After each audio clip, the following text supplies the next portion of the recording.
Welcome back. ಇನ್ನೂ ಕೂಡ ಪತ್ತೆ ಆಗಿಲ್ಲ ಶಾಸಕ ಮಾಡಾಳ್ ವಿರೂಪಾಕ್ಷಪ್ಪ. ಶಾಸಕರ 2 ಮೊಬೈಲ್ ನಂಬರ್ಗಳು ಸ್ವಿಚ್ ಆಫ್ ಅಂತ ಬರ್ತಾ ಇದೆ. ಯಾರ ಜೊತೆಗೂ ಸಂಪರ್ಕವನ್ನ ಇಟ್ಟುಕೊಳ್ಳದೆ ನಾಪತ್ತೆ ಆಗ್ಬಿಟ್ಟಿದ್ದಾರೆ. ಮಾಡಾಳ್ ವಿರೂಪಾಕ್ಷಪ್ಪ ಪತ್ತೆಗೆ 3 ತಂಡಗಳನ್ನ ಈಗ ನೇಮಕ ಮಾಡಲಾಗಿದೆ. 3 ಡಿವೈಎಸ್ಪಿಗಳ ನೇತೃತ್ವದಲ್ಲಿ ರಾಜ್ಯಾದ್ಯಂತ ಹುಡುಕಾಟವನ್ನ ನಡೆಸ್ತಾ ಇದ್ದಾರೆ. ಎಸ್ಪೆಷಲಿ ಏರ್ಪೋರ್ಟ್ ಹಾಗೇನೆ ರೈಲ್ವೆ ನಿಲ್ದಾಣಗಳ ಮೇಲೆ ಲೋಕಾಯುಕ್ತ ಅಧಿಕಾರಿಗಳು ಪೊಲೀಸರು ಕಣ್ಣನ್ನ ಇಟ್ಟಿದ್ದಾರೆ. ಈ ಮಧ್ಯೆ ಅಜ್ಞಾತ ಸ್ಥಳದಿಂದ ನಿರೀಕ್ಷಣಾ ಜಾಮೀನಿಗೆ ಪ್ರಯತ್ನವನ್ನ ಮಾಡಾಳ್ ವಿರೂಪಾಕ್ಷಪ್ಪ ನಡೆಸುತ್ತಲೇ ಇದ್ದಾರೆ.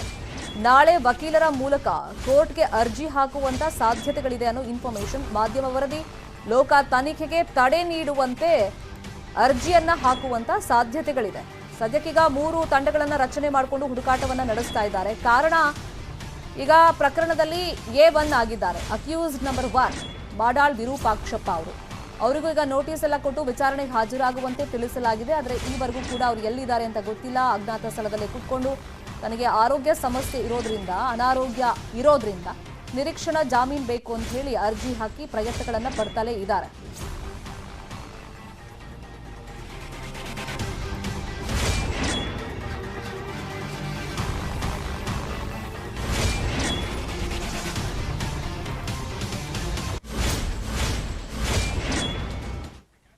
ಈ ಎಲ್ಲ ಬೆಳವಣಿಗೆ ಮಧ್ಯದಲ್ಲಿ ಜನಸಾಮಾನ್ಯರು ಕೇಳ್ತಾ ಇದ್ದಾರೆ, ಈಗ ಒಬ್ಬ ಕಾಮನ್ ಮ್ಯಾನ್ ಆಗಿದ್ರೆ ಬಿಡ್ತಾ ಇದ್ರ ಅಧಿಕಾರಿಗಳು ಪೊಲೀಸರು ಅಂತ ಹೇಳಿ. ಆದ್ರೆ ಶರಣಾಗತಿಗೆ ಒಲ್ಲೆ ಅಂತಿದ್ದಾರಂತೆ ಮಾಡಾಳ್ ವಿರೂಪಾಕ್ಷಪ್ಪ.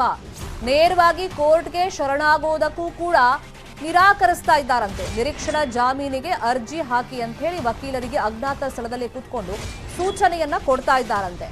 ಪ್ರಕರಣ ದಿನದಿಂದ ದಿನಕ್ಕೆ ಭಾರೀ ಚರ್ಚೆಗೆ ಕಾರಣ ಆಗ್ತಾ ಇದೆ. ಏನೇ ಆಗಲಿ ನಾನು ಮಾತ್ರ ಶರಣಾಗಲ್ಲ, ಕೋರ್ಟ್ಗೂ ಬರಲ್ಲ ಅಥವಾ ಲೋಕಾಯುಕ್ತ ಅಧಿಕಾರಿಗಳ ಮುಂದೆ ವಿಚಾರಣೆಗೂ ಹಾಜರಾಗೋದಿಲ್ಲ ಅಂತ ಹೇಳಿ ಪಟ್ಟು ಹಿಡಿದು ಕೂತಿದಾರಂತೆ. ಫಸ್ಟು ನಿರೀಕ್ಷಣಾ ಜಾಮೀನಿಗೆ ನೀವು ಅಪ್ಲೈ ಮಾಡಿ, ಅದನ್ನು ಕೊಡಿಸಿ ನನಗೆ ಅಂತ ಹೇಳಿ ವಕೀಲರ ಹತ್ರ ಹೇಳ್ತಾ ಇದ್ದಾರಂತೆ. ಆ ಪ್ರಕ್ರಿಯೆಗಳು ನಡೆದ ಮೇಲೇನೆ ನಾನು ಅಜ್ಞಾತ ಸ್ಥಳದಿಂದ ಹೊರಗಡೆ ಬರ್ತೀನಿ ಅಂತ ಹೇಳಿ ಮಾಡಾಳ್ ವಿರೂಪಾಕ್ಷಪ್ಪ ಹೇಳ್ತಾ ಇದ್ದಾರಂತೆ. ಏನೇ ಆದ್ರೂ ನಾನಂತೂ ಶರಣಾಗತಿ ಆಗಲ್ಲ ಅಂತ ಮಾಡಾಳ್ ವಿರೂಪಾಕ್ಷಪ್ಪ ಹೇಳ್ತಾ ಇದ್ರು. ಅಧಿಕಾರಿಗಳು ಮತ್ತೆ ಪೊಲೀಸರು ಬಿಡಬೇಕಲ್ಲ. ಮಾಡಾಳ್ ವಿರೂಪಾಕ್ಷಪ್ಪ ಬಂಧನಕ್ಕೆ ಶತಾಯ ಗತಾಯ ಪ್ರಯತ್ನವನ್ನ ಪಡ್ತಾ ಇದ್ದಾರೆ. ಆಗ್ಲೇ ನಾವು ಇನ್ಫಾರ್ಮೇಶನ್ ಕೊಡ್ತಾ ಇದ್ವಿ, 3 ವಿಶೇಷ ತಂಡ ರಚನೆ ಆಗಿದೆ ಅಂತ ಹೇಳಿ. ದೇಶ ಬಿಟ್ಟು ಹೋಗಬಾರ್ದು, ನಿರೀಕ್ಷಣಾ ಜಾಮೀನು ಸಿಗಬಾರ್ದು, ಲುಕ್ಔಟ್ ನೋಟಿಸ್ಗೆ ಸಿದ್ಧತೆಯನ್ನ ಲೋಕಾಯುಕ್ತ ಅಧಿಕಾರಿಗಳು ಮಾಡ್ಕೊಂಡಿದ್ದಾರೆ. ಈಗ ನಾಳೆ ಮಾಡಾಳ್ ವಿರೂಪಾಕ್ಷಪ್ಪ ಅವರು ನಿರೀಕ್ಷಣಾ ಜಾಮೀನಿಗೆ ಅರ್ಜಿ ಸಲ್ಲಿಕೆ ಮಾಡುವಂತ ಸಾಧ್ಯತೆ ಇದೆ ತಮ್ಮ ವಕೀಲರ ಮುಖಾಂತರ. ಇದಕ್ಕೂ ಮುನ್ನವೇ ಅವ್ರ ಬಂಧನಕ್ಕೆ ಲುಕ್ಔಟ್ ನೋಟಿಸ್ಗೆ ಸಿದ್ಧತೆಯನ್ನ ಅಧಿಕಾರಿಗಳು ಮಾಡಿಕೊಳ್ತಾ ಇದ್ದಾರೆ. ಲೋಕಾಯುಕ್ತ ಪೊಲೀಸರಿಂದ ಲುಕ್ಔಟ್ ನೋಟಿಸ್ ಹೊರಡಿಸೋದಕ್ಕೆ ಸಿದ್ಧತೆಗಳು ಆಗ್ತಾ ಇದೆ. ಶಾಸಕರ ಭವನದಲ್ಲಿ ಇರುವಂತ ಕೊಠಡಿಗೆ ಲುಕ್ಔಟ್ ನೋಟಿಸ್ ಅಂಟಿಸೋದು, ಜೊತೆಗೆ ಶಾಸಕ ಮಾಡಾಳ್ ವಿರೂಪಾಕ್ಷಪ್ಪ ಅವರ ನಿವಾಸಕ್ಕೂ ಕೂಡ ನೋಟಿಸ್ ಅಂಟಿಸೋದು, ಚನ್ನಗಿರಿ ಮತ್ತೆ ಬೆಂಗಳೂರು ನಿವಾಸಗಳಿಗೆ ನೋಟಿಸ್ ಅಂಟಿಸುವಂತ ಸಾಧ್ಯತೆಗಳಿವೆ.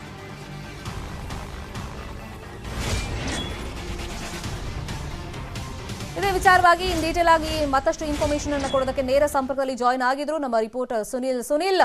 ಏನೇ ಆದ್ರೂ ನಾನ್ ಮಾತ್ರ ಹೊರಗಡೆ ಬರಲ್ಲ, ಹೊರಗಡೆ ಬರಬೇಕು ಅಂತಂದ್ರೆ ಅಜ್ಞಾತ ಸ್ಥಳದಿಂದ ನಿರೀಕ್ಷಣಾ ಜಾಮೀನು ಬೇಕು ಅಂತ ಹೇಳಿ ಒಂದ್ ಕಡೆ ಮಾಡಾಳ್ ಪಟ್ಟು ಹಿಡಿದು ಕೂತಿದ್ರೆ, ಇನ್ನೊಂದ್ ಕಡೆ ಅಧಿಕಾರಿಗಳು ಸುಮ್ಮನೆ ಕೂರಕ್ಕಾಗಲ್ಲ. ದಿನದಿಂದ ದಿನಕ್ಕೆ ಈ ಪ್ರಕರಣ ಗಂಭೀರ ಸ್ವರೂಪ ಆಗ್ತಾ ಇದೆ. ಜನಸಾಮಾನ್ಯರು ಚರ್ಚೆ ಮಾಡ್ತಾ ಇದ್ದಾರೆ. ಹಾಗಾಗಿ ಅಧಿಕಾರಿಗಳ ಪ್ಲಾನ್ ಏನು?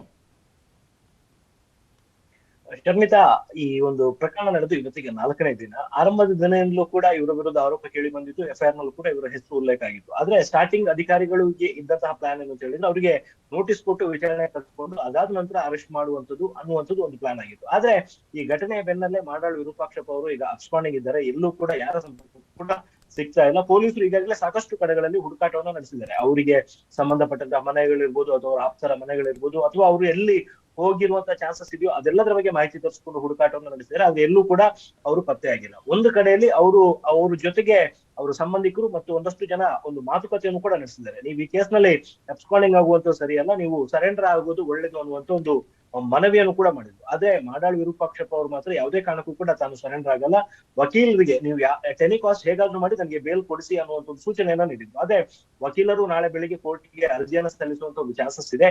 ಈ ಮಧ್ಯದಲ್ಲಿ ಪೊಲೀಸರ 3 ವಿಶೇಷ ತಂಡಗಳು ಡಿವೈಎಸ್ಪಿಗಳ ನೇತೃತ್ವದಲ್ಲಿ ಹುಡುಕಾಟವನ್ನು ನಡೆಸ್ತಾ ಇದ್ದಾವೆ. ಅಂಡ್ ನಾಳೆ ದಿನ ಕೋರ್ಟ್ ನಲ್ಲಿ ಅವರು ಆನ್ಸರ್ ಮಾಡುವಂತ ಟೈಮಲ್ಲಿ ಇಷ್ಟು ದಿನ ನೀವು ಅರೆಸ್ಟ್ ಯಾಕೆ ಮಾಡಿಲ್ಲ, ಏನೇನು ಪ್ರಯತ್ನಗಳನ್ನ ಮಾಡಿದೀರಾ ಅಂತ ಕೇಳುವಂತಹ ಟೈಮ್ ನಲ್ಲಿ ಆನ್ಸರ್ ಮಾಡ್ಬೇಕಾದಂತ ಒಂದು ಅಗತ್ಯ ಕೂಡ ಇರುತ್ತೆ. ಇದೇ ಒಂದು ಕಾರಣಕ್ಕೋಸ್ಕರ ಲುಕೌಟ್ ನೋಟಿಸ್ ನ ಹೊರಡಿಸೋದಕ್ಕೆ ಲೋಕಾಯುಕ್ತ ಅಧಿಕಾರಿಗಳು ಸಿದ್ಧತೆಯನ್ನ ಮಾಡ್ಕೊಂಡಿದ್ದಾರೆ. ಇವತ್ತು ಅಥವಾ ನಾಳೆ ಈ ಒಂದು ಲುಕೌಟ್ ನೋಟಿಸ್ ನ ಅವರ ನಿವಾಸ ಮತ್ತು ಶಾಸಕರ ಭವನದಲ್ಲಿ ಇರುವಂತಹ ಅವರ ಕೊಠಡಿ ಎಲ್ಲಾ ಕಡೆಗಳಿಗೂ ಕೂಡ ಲಗತ್ತಿಸಲಾಗುವುದು ಅನ್ನುವಂಥದ್ದು ಮಾಹಿತಿ ಕೂಡ ಸಿಕ್ಕಿರುವಂತದ್ದು. ಆ ಮೂಲಕ ಕೋರ್ಟ್ ನಲ್ಲಿ ನಾವು ಕೂಡ ಪ್ರಯತ್ನಗಳನ್ನ ಮಾಡಿದೀವಿ ಅನ್ನುವಂಥದ್ದನ್ನ ಲೋಕಾಯುಕ್ತ ಪೊಲೀಸರು ತೋರಿಸುವಂತ ಒಂದು ಪ್ರಯತ್ನ ಮಾಡ್ತಿದ್ದಾರೆ. ಮತ್ತೊಂದು ಕಡೆಯಲ್ಲಿ ಅವ್ರಿದೀಗ ಯಾರ ಸಂಪರ್ಕಕ್ಕೂ ಸಿಗ್ತಾ ಇಲ್ಲ, ಜೊತೆಗೆ ಅವರ ಮುಂದಿನ ನಡೆ ಏನು ಅನ್ನುವಂಥದ್ದು ಕೂಡ ಗೊತ್ತಾಗ್ತಿಲ್ಲ. ಹಾಗಾಗಿ ಲುಕೌಟ್ ನೋಟಿಸ್ ನ ಕೊಟ್ರೆ ಅಟ್ಲೀಸ್ಟ್ ಏರ್ಪೋರ್ಟ್ ಇರ್ಬೋದು ಅಥವಾ ಎಲ್ಲಾ ಕಡೆ ಇಂಟರ್ನ್ಯಾಷನಲ್ ಬಾರ್ಡರ್ಗಳು ಇರ್ಬೋದು, ಅಲ್ಲಿ ಎಲ್ಲಿ ಈ ಮಲ್ಲಿಕಾರ್ಜುನ್ ವಿರೂಪಾಕ್ಷಪ್ಪ ಮಾಡಾಳ್ ಬಂದ್ರೆ ಅದಕ್ಕೆ ಸಂಬಂಧಪಟ್ಟಂತಹ ತನಿಖಾ ಸಂಸ್ಥೆಗಳಿಗೆ ಮಾಹಿತಿ ನೋಡೋದಕ್ಕೆ ಅವಕಾಶ ಆಗುತ್ತೆ. ಹಾಗಾಗಿ ನಿನ್ನೆನೂ ಕೂಡ ಲೋಕಾಯುಕ್ತ ಅಧಿಕಾರಿಗಳು ಏರ್ಪೋರ್ಟ್ ಸೇರಿದಂತೆ ಬೇರೆ ಬೇರೆ ಕಡೆ ಹುಡುಕಾಟವನ್ನು ನಡೆಸಿದ್ರು. ಆದ್ರೆ ಇನ್ನೂ ಕೂಡ ಅವ್ರು ಎಲ್ಲಿದ್ದಾರೆ ಅನ್ನುವಂಥದ್ರ ಬಗ್ಗೆ ಯಾವುದೇ ರೀತಿಯ ಸುಳುವುಗಳು ಕೂಡ ಇಲ್ಲ. ಹಾಗಾಗಿ ಲುಕೌಟ್ ನೋಟಿಸ್ ನಂತರ ಬಹುಶಃ ಅವರು ಅಧಿಕಾರಿಗಳ ಮುಂದೆ ಶರಣಾಗುವಂತ ಚಾನ್ಸಸ್ ಇರ್ಬೋದು ಅಥವಾ ಕೋರ್ಟ್ ಮುಂದೆ ಶರಣಾಗುವಂತ ಚಾನ್ಸಸ್ ಇರ್ಬೋದು. ಈ ಯಾವ್ದಾರ ಒಂದು ಪ್ರೋಸೆಸ್ ಆಗ್ಬೋದು ಅನ್ನುವಂತ ನಿರೀಕ್ಷೆಯಲ್ಲಿ ಲೋಕಾಯುಕ್ತ ಅಧಿಕಾರಿಗಳು ಕೂಡ ಈಗ ಸದ್ಯಕ್ಕೆ ಕಾಯ್ತಿದ್ದಾರೆ. ಶರ್ಮಿತಾ, ಫೈನ್. ಅಂದ್ರೆ ಈಗ ಒಂದ್ ಕಡೆ ಮಾಡಾಳ್ ವಿರೂಪಾಕ್ಷಪ್ಪ ಅದೇ ಶರಣಾಗತಿ ಆಗೋದಕ್ಕೆ ರೆಡಿ ಇಲ್ಲ, ಇನ್ನೊಂದ್ ಕಡೆ ಲುಕೌಟ್ ನೋಟಿಸ್ ಅಧಿಕಾರಿಗಳಿಂದ ರೆಡಿ ಆಗ್ತಾ ಇದೆ. ಈಗ ಯಾವಾಗ ಲುಕೌಟ್ ನೋಟಿಸ್ ಹೊರಡಿಸುವಂತ ಚಾನ್ಸಸ್? ಯಾಕಂದ್ರೆ ನಿರೀಕ್ಷಣಾ ಜಾಮೀನಿಗೆ ಅವ್ರು ನಾಳೆ ಅಪ್ಲೈ ಮಾಡ್ಕೊಂಡ್ರೆ ಅದು ವಿಚಾರಣೆಗೆ ಬರುತ್ತೆ, ನಾಳೆನೇ ಕೋರ್ಟ್ ಡಿಸೈಡ್ ಮಾಡ್ಬೋದು ಅಥವಾ ಅದನ್ನ ಮುಂದೂಡಿಕೆ ಮಾಡ್ಬೋದು ಡೇಟ್ ಕೊಟ್ಬಿಟ್ಟು. ಹಾಗಾಗಿ ಅಧಿಕಾರಿಗಳು ಆ ನಿಟ್ಟಿನಲ್ಲಿ ಇವತ್ತೇ ಏನಾದ್ರು ಲುಕೌಟ್ ನೋಟಿಸ್ ಅಂಟಿಸೋ ಸಾಧ್ಯತೆಗಳು? ಎಸ್ ಶರ್ಮಿತಾ, ಏನು ಅಂತ ಹೇಳಿದ್ರೆ ಇದು ಒಬ್ರು SP ದರ್ಜೆಯ ಅಧಿಕಾರಿ ಯಾರಿರ್ತಾರೆ ಅವರ ನೇತೃತ್ವದಲ್ಲಿ ಈ ಒಂದು ಕಾರ್ಯಾಚರಣೆ ಆಗ್ಬೇಕಾಗಿತ್ತು. ಅಂದ್ರೆ ಅವರೇ ಲುಕೌಟ್ ನೋಟಿಸ್ ನ ಹೊರಡಿಸೋದಕ್ಕೆ ಅಧಿಕಾರ ಇರುವಂತದ್ದು SP ದರ್ಜೆಯ ಅಧಿಕಾರಿಗೆ. ಹಾಗಾಗಿ ಈ ಒಂದು ಪ್ರಕರಣದಲ್ಲೂ ಕೂಡ ಈಗ ಲೋಕಾಯುಕ್ತ SP ತನಿಖೆಯನ್ನ ನಡೆಸ್ತಾ ಇದ್ದಾರೆ ಅಶೋಕ್ ಅವರು. ಅವರ ಒಂದು ಸೂಚನೆ ಪ್ರಕಾರ ಈ ಒಂದು ಲುಕೌಟ್ ನೋಟಿಸ್ ನ ಹೊರಡಿಸುವಂತ ಒಂದು ಚಾನ್ಸಸ್ ಇದೆ. ಮೇಜರ್ ಆಗಿ ಲುಕೌಟ್ ನೋಟಿಸ್ ಹೊರಡಿಸೋದಕ್ಕೂ ನಾರ್ಮಲ್ ನೋಟಿಸ್ ಕೊಡೋದಕ್ಕೂ ಏನ್ ಡಿಫರೆನ್ಸ್ ಅನ್ನುವಂಥದ್ದು ಕೂಡ ಒಂದು ಕ್ವಶನ್ ಇದ್ದೇ ಇರುತ್ತೆ. ಈ ಲುಕೌಟ್ ನೋಟಿಸ್ ಹೊರಡಿಸುವಂತ ಉದ್ದೇಶ ಏನು ಅಂತ ಹೇಳಿದ್ರೆ, ಆರೋಪಿ ಆಗಿರುವಂತಹ ವ್ಯಕ್ತಿ ಅಥವಾ ಪೊಲೀಸರಿಗೆ ಬೇಕಾಗಿರುವಂತಹ ವ್ಯಕ್ತಿ ಆತ ದೇಶ ಬಿಟ್ಟು ಬೇರೆ ಕಡೆ ಹೋಗ್ಬಾರ್ದು ಅನ್ನುವಂಥದ್ದು ಪ್ರಮುಖವಾಗಿರುತ್ತೆ.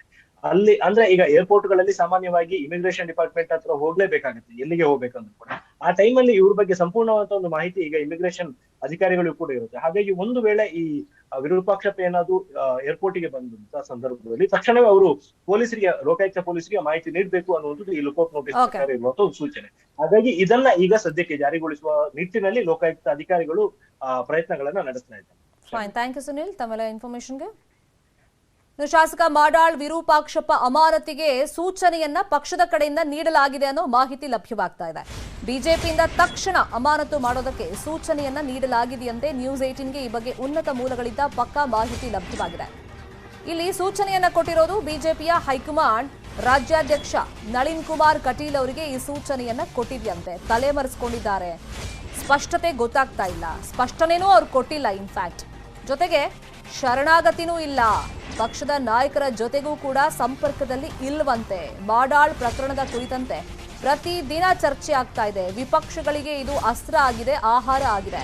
ಚುನಾವಣೆ ಸಂದರ್ಭದಲ್ಲಿ ಪಕ್ಷಕ್ಕೆ ಆಗ್ತಾ ಇರುವಂತ ಮುಜುಗರದಿಂದ ತಪ್ಪಿಸ್ಕೊಳ್ಬೇಕಾಗಿದೆ. ಸೊ ಹಾಗಾಗಿ ಅವತ್ತು ಸಂಬಂಗಿ ಅಮಾನತು ಮಾಡದಂತೆ ಮಾಡಾಳ್ ಅಮಾನತಿಗೆ ಹೈಕಮಾಂಡ್ ಈಗ ರಾಜ್ಯಾಧ್ಯಕ್ಷ ಕಟೀಲ್ ಅವರಿಗೆ ಸೂಚನೆಯನ್ನ ನೀಡಿದೆ ಅನ್ನೋ ಮಾಹಿತಿ ನ್ಯೂಸ್ 18ಗೆ ಲಭ್ಯವಾಗಿದೆ.